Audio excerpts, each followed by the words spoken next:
ഈശോ മിശിഹായ്ക്ക് സ്തുതിയായിരിക്കട്ടെ. ക്രൂശിതനായ യേശുവിൻ്റെ പീഡാനുഭവവും മരണവും എപ്പോഴും നമ്മളുടെ ഹൃദയങ്ങളിൽ ഉണ്ടായിരിക്കട്ടെ. നിശബ്ദത എന്ന ഒരു നല്ല ഗുണത്തെക്കുറിച്ച് നമുക്ക് ഈ നോമ്പുകാലത്ത് ധ്യാനിക്കുവാനായിട്ട് പരിശ്രമിക്കാം. 4 സന്യസ്തർ അവരുടെ പരിശീലനത്തിൻ്റെ ഭാഗമായിട്ട് നിശബ്ദത അവരുടെ ജീവിതത്തിൽ പാലിക്കുവാനായിട്ട് അവർ പരിശ്രമിക്കുകയാണ്. അതിനായി അവർ ഒരു ദിവസം ഒരു മെഴുകുതിരി കത്തിച്ചു വെച്ചുകൊണ്ട് അവരുടെ ധ്യാനം ആരംഭിക്കുകയാണ്. ആദ്യത്തെ ദിവസം ഏതാണ്ട് വൈകുന്നേരമായപ്പോൾ ഈ മെഴുകുതിരി അണഞ്ഞുപോയതായി ആദ്യത്തെ സന്യാസി കാണുകയാണ്. ഈ സന്യാസി പറയുകയാണ്, ആ മെഴുകുതിരി അണഞ്ഞു പോയിരിക്കുന്നു. ഇത് കേട്ട് രണ്ടാമത്തെ സന്യാസി ആദ്യത്തെ സന്യാസിയോട് പറയുകയാണ്, നമ്മൾ നിശബ്ദത പാലിക്കുവാനായിട്ടാണ് നമ്മൾ ഈ നിമിഷം ഇന്ന് മുതൽ നമ്മൾ തുടങ്ങിയിരിക്കുന്നത്. പക്ഷേ താങ്കൾക്ക് നിശബ്ദത പാലിക്കുവാനായിട്ട് സാധിച്ചില്ല. ഇത് കേട്ട് മൂന്നാമത്തെ ആൾ ഇവരെ രണ്ടുപേരെയും ശാസിച്ചുകൊണ്ട് ഇപ്രകാരം പറഞ്ഞു, നിങ്ങൾ രണ്ടുപേരും നിശബ്ദരായിരിക്കുക. ഇവരെയൊക്കെ കണ്ടുകൊണ്ട് നാലാമത്തെ സന്യാസി ചിരിച്ചുകൊണ്ട് ഇപ്രകാരം പറഞ്ഞു, നിങ്ങൾ 3 പേർക്കും നിശബ്ദത പാലിക്കുവാനായിട്ട് സാധിച്ചില്ല, എനിക്ക് മാത്രമേ സാധിച്ചുള്ളൂ എന്ന് പറഞ്ഞുകൊണ്ട് ഇവരെ 3 പേരെയും കളിയാക്കുകയാണ്. ഇതെല്ലാം കണ്ടുകൊണ്ട് നിശബ്ദനായി ഏകാന്തതയിൽ ഒരു സന്യാസി ദൂരെ മാറിയിരിക്കുന്നുണ്ടായിരുന്നു. അദ്ദേഹം ഈ വാക്കുകൾ ഈ പ്രശ്നത്തിൻ്റെയൊക്കെ ഇടയിലും ഇതൊന്നും ശ്രദ്ധിക്കാതെ നിശബ്ദനായിരിക്കുന്നതായിട്ട് നമുക്ക് കാണുവാനായിട്ട് സാധിക്കുന്നു. അദ്ദേഹം നിശബ്ദതയിലൂടെ അവരുടെ തെറ്റുകളെ ചൂണ്ടിക്കാണിക്കുകയാണ്. ഈ നിശബ്ദത എന്താണെന്ന് നമുക്കൊന്ന് നോക്കുവാനായിട്ട് ശ്രമിക്കാം.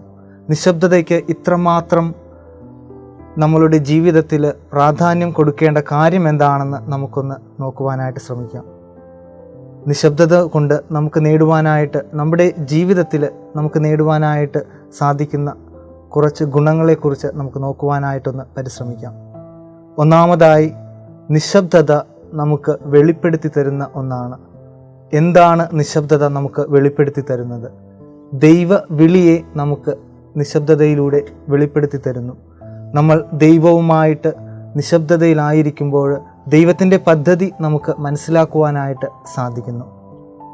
രണ്ടാമതായി, നിശബ്ദത ഒരു വേരുറപ്പിക്കലാണ്.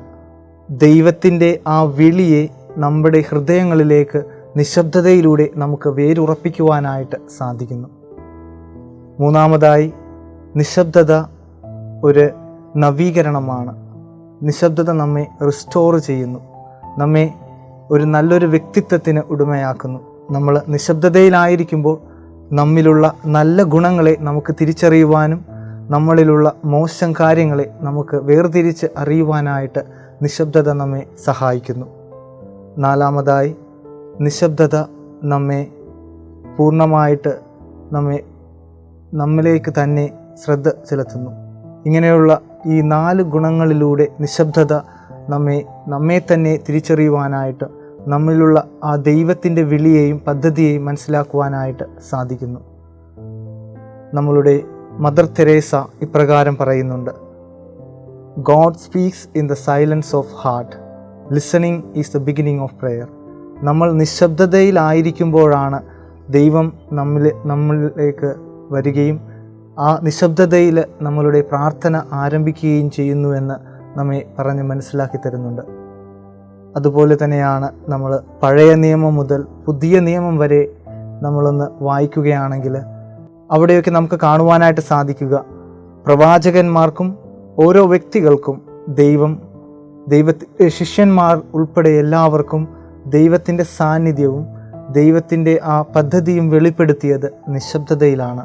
രാജാക്കന്മാരുടെ 1-ാമത്തെ പുസ്തകത്തിൽ ഏലിയ പ്രവാചകന് ദൈവം പ്രത്യക്ഷപ്പെടുന്നത്, ദൈവത്തിൻ്റെ ആ സ്വരം അദ്ദേഹം കേൾക്കുന്നത് നമ്മൾ വായിച്ചു കേൾക്കുന്നുണ്ട്. ഭൂകമ്പത്തിലോ അഗ്നിയിലോ അതോ പ്രകൃതിക്ഷോഭത്തിലോ ഒന്നുമല്ല, മറിച്ച് ദൈവം പ്രത്യക്ഷപ്പെട്ടത് ഒരു നിശബ്ദതയിലാണ്. മൃദുലമായൊരു സ്വരത്തിലൂടെയാണ് യേശുവിൻ്റെ സ്വരം ഏലിയ പ്രവാചകന് കേൾക്കുവാനായിട്ട് സാധിക്കുക. അതുപോലെ തന്നെയാണ് യേശുവിൻ്റെ ശിഷ്യന്മാർക്കും മറ്റു പലർക്കും ദൈവം വെളിപ്പെടുത്തിയത്, ദൈവത്തിൻ്റെ സ്വരം അവർക്ക് കേൾക്കുവാനായിട്ട് സാധിച്ചത് നിശബ്ദതയിലൂടെയാണ്. ഈ തപസ്സുകാലത്ത് നമുക്കും നിശബ്ദതയിലായിരുന്നുകൊണ്ട് ദൈവത്തെ കേൾക്കുവാനായിട്ട്, ദൈവത്തിൻ്റെ സ്വരം കേൾക്കുവാനായിട്ട്, ദൈവത്തിൻ്റെ ആ വചനങ്ങൾ ധ്യാനിച്ചുകൊണ്ട് നമുക്ക് ഈ നോമ്പുകാലത്തിലൂടെ നിശബ്ദതയിലൂടെ നമുക്ക് നമ്മെ തന്നെ നവീകരിക്കുകയും ദൈവത്തിൻ്റെ പദ്ധതിയിൽ വേരുറപ്പിക്കുകയും ദൈവത്തിൽ നമ്മൾ പൂർണ്ണമായിട്ട് നമ്മളുടെ ജീവിതം സമർപ്പിക്കുവാനായിട്ട് നമുക്ക് പരിശ്രമിക്കാം. ദൈവം നിങ്ങളെ എല്ലാവരെയും അനുഗ്രഹിക്കട്ടെ.